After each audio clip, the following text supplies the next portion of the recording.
ओम नमः शिवाय, जय श्री महाकाल। देखिए, बुधवार का विशेष दिन आ गया ही और ये दिन खासकर समर्पित होता है गजानन जी को, गणेश जी को।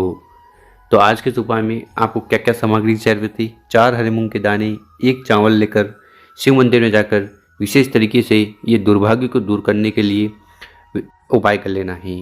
इस उपाय करने के बाद धन संपदा में तो वृद्धि होगी होगी, साथ ही साथ आपकी जो भी कामना है, इच्छा है, दिल की बात है, वो जल्द से जल्द पूर्ण होने लगेगी। तो शिव पुराण का गुरुजी ने अचूक उपाय बताया है। ये उपाय कैसे करना है वो तो हम बहुत अच्छे से समझाएंगे। उसके पहले इस वीडियो को लाइक कर दें, चैनल पर नए हों सब्सक्राइब कर दें और कम से कम 5 लोगों के साथ व्हाट्सएप पर वीडियो को शेयर करें, लोगों की मदद करें।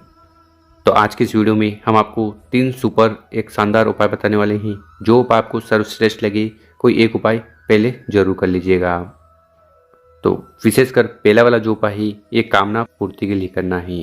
ठीक है, वो कामना किसी भी प्रकार की हो, व्यापार से जुड़ी, नौकरी से जुड़ी, धन से जुड़ी, संपदा से जुड़ी या और किसी प्रकार की। तो इस वाला उपाय के लिए जो सबसे पहले सामग्री आपको चाहिए वो है मूंग। तो इस प्रकार से आपको एक मूंग का दाना ले लेना है और वो मूंग का दाना पूर्ण होना चाहिए। इसी के साथ जो अगली सामग्री है वो है चावल का दाना। तो इस प्रकार से आपको एक चावल का दाना लेना है और वो भी पूर्ण हो, क्योंकि शिवलिंग के ऊपर खंडित चीज़ समर्पित नहीं की जाती है। इसी के साथ जो अगली सामग्री है वो है बेलपत्र। तो आपको एक पूरा बेलपत्र ले लेना है और बेलपत्र की अच्छी बात तो ये है कि अगर आपको बेलपत्र नहीं भी मिले ना, तो आप शिव मंदिर से बेलपत्र उठाकर शुद्ध जल से धोकर और फिर से उपाय में उपयोग कर सकते हो।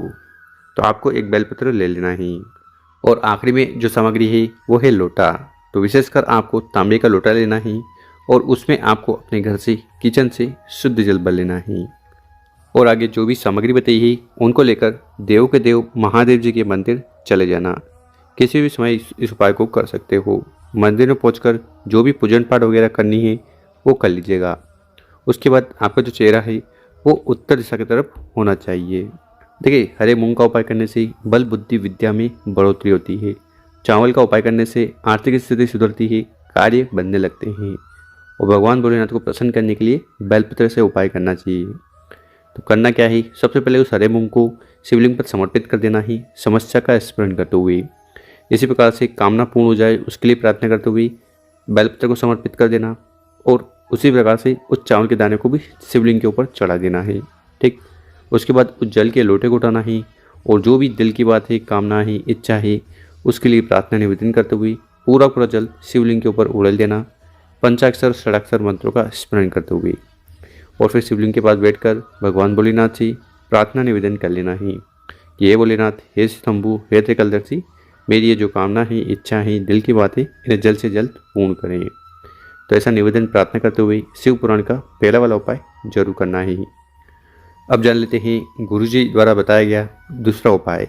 विशेषकर इस उपाय से आपके जो भी कार्य हैं या जो विघ्न हैं, ठीक है, समस्या हैं, वो समाप्त होगी। और अगर आपके बच्चों में किसी भी प्रकार की समस्या है, जैसे कि बल की समस्या, बुद्धि की समस्या, विद्या की समस्या, तो वो भी खत्म होगी समस्याएं। तो इस वाला उपाय करने के लिए आपको क्या सामग्री की ज़रूरत है? सबसे पहले आपको हरे मूंग लेने हैं। कितने हरे मूंग के दाने लेने हैं?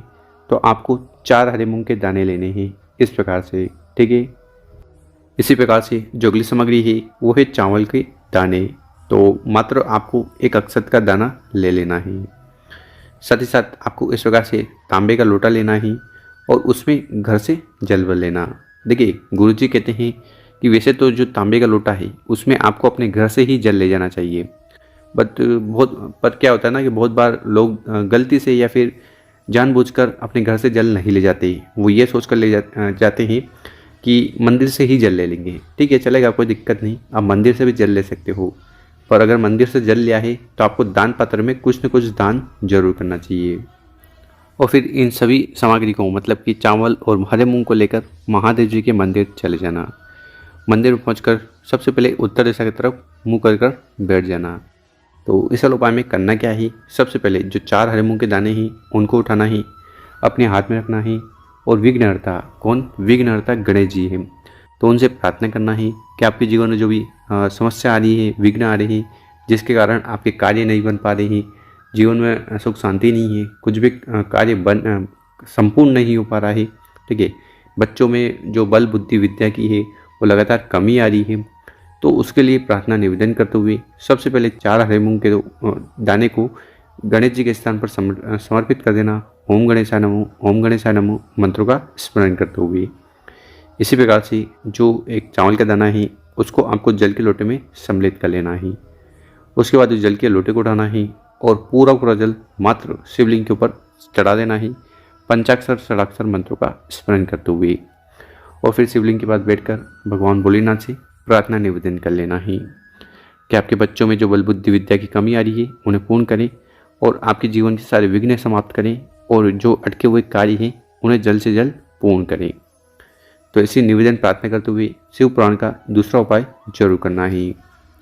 अब जानते हैं गुरुजी द्वारा बताया गया तीसरा उपाय। विशेषकर इस उपाय करने के बाद भी आपकी कामना इच्छा पूर्ण होगी, साथ ही साथ धन संपदा में जुड़ी समस्या भी है ना, या माता लक्ष्मी से जुड़ी समस्या है वो समाप्त होगी। तो अब इस वाले उपाय के लिए क्या क्या सामग्री की जरूरत है देखते जाइएगा। सबसे पहले आपको इस प्रकार से दीपक लेना है, ठीक है, मिट्टी का लेना चाहो तो मिट्टी का, या आप आटे का दीपक भी ले सकते हो। जलाने के लिए गोल बत्ती लेनी है और घी ले लेना है। और एक चीज़ का ध्यान रखना, मिट्टी का दीपक लेते समय लोग गलती करते हैं। क्या होता है ना कि मिट्टी का दीपक रहता है, एक दीपक रहता है घी का, ठीक है, और एक दीपक रहता है तेल का। तो जब भी आप दीपक लो, पुराना दीपक लो, तो दीपक घी का ही होना चाहिए। मान लीजिए अगर आप घी की बत्ती जला रहे हो तो घी का दीपक लें, ना कि तेल का। इसी के साथ जो अगली सामग्री है वो है इलायची। कौन सी इलायची? हरी इलायची आपको लेनी है। कितनी? 2 हरी इलायची लेनी है। पर हाँ, यहाँ पर भी गलती होती है कि ये जो हरी इलायची है ये पड़े पड़े पीली होने लगती है, तो ऐसी हरी इलायची आपको अवॉइड करनी चाहिए, नहीं लेनी चाहिए। और आखिरी में आपको तांबे का लोटा लेकर उसमें जल भर लेना है। और फिर बताई गई जो भी सामग्री है उनको लेकर देव के देव महादेव जी के मंदिर चले जाना। मंदिर में पहुंचकर जो भी पूजन पाठ वगैरह करनी है वो कर लीजिएगा। उसके बाद क्या करना है, जो सबसे पहले दीपक हमने आपको बताया है उसको शिवलिंग के पास रखकर प्रज्वलित कर देना ही, जला देना ही। दीपक जला दिया, उसके बाद क्या करिएगा कि जो तांबे का लोटा है उससे आपको शिवलिंग के ऊपर जल समर्पित कर देना है, जल का अभिषेक कर देना है, ठीक। इतना कार्य कर लिया। उसके बाद 2 हरी इलायची है, उसमें से पहली हरी इलायची उठानी है, अपने हाथ में रखनी है, और जो भी कामना है, इच्छा है या जो भी समस्या है वो समाप्त हो जाए, उसके लिए गणेश जी से प्रार्थना करते हुए पहली हरी इलायची जलते हुए दीपक में प्रज्वलित कर रख देनी है, या फिर यूँ बोले कि जला देनी है, ठीक है। पहली हरी इलायची यहाँ पर। जो दूसरी हरी इलायची है उसको उठाना है, कामना करते हुए दूसरी हरी इलायची को शिवलिंग के ऊपर समर्पित कर देना है। तो इस प्रकार से एक दीपक और 2 हरी इलायची का विशेष उपाय करना है। और फिर शिवलिंग के पास बैठकर भगवान भोलेनाथ से प्रार्थना निवेदन कर लेना है कि आपके जीवन में जो भी आर्थिक स्थिति खराब चल रही है उन्हें सुधारें, धन संपदा में वृद्धि करें और आपके कार्य बनाएं, ठीक है। तो कामना पूर्ति के लिए शिव पुराण का अचूक उपाय है, तीसरा वाला उपाय जरूर करिएगा। मेरे प्यारे दोस्तों, वीडियो अच्छी लगी हो 5 लोगों के साथ व्हाट्सएप पर वीडियो को शेयर करें, लोगों की मदद करें। ओम नमः शिवाय।